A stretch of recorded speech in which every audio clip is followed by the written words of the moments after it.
and Diamond has revealed that she was rushed to hospital after suffering from a nasty health scare following breast cancer treatment.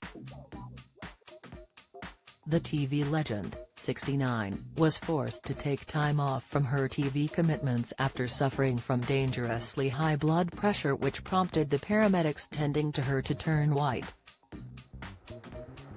It comes a year after she was diagnosed with breast cancer and underwent a double mastectomy. Speaking on her GB News show today, Anne said, "Some of you have been asking why I've been off.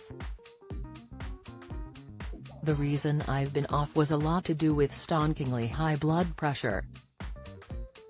And while that wasn't the whole problem, and I am still yet to get a proper diagnosis as to what was going on, it was an enormous part of the problem. I didn't realize that I had such incredibly high blood pressure. When the paramedics saw it, they sort of went white and said, 'Well, you're off to hospital.'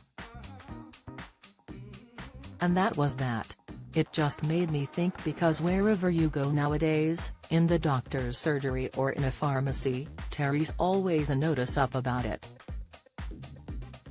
And it doesn't matter how young you think you are, you ought to take your blood pressure.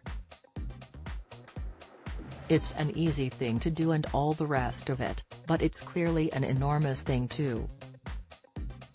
I just think that maybe there is a lot more sort of campaigning to be done. I've done a sort of crash course in the last month. But high blood pressure is a real problem, and probably low blood pressure is as well. But your blood pressure is massively important. And the younger you are keeping an eye on it, the less likely you are to have any big problems later in life. Obviously it impacts absolutely everything, so maybe we should all be a little bit more blood pressure aware." She continued to say that she was feeling much better after having a few weeks off and that medics had been able to get her blood pressure down. Opening about her tough year following her cancer diagnosis, she said, "It's been a fight against breast cancer. That's what it's been. It's been a long journey. And 5 months later, I'm still not at the end of the journey, but I'm through it enough to come back to work." Follow Mirror Celebs on TikTok, Snapchat, Instagram, Twitter, Facebook, YouTube and Threads.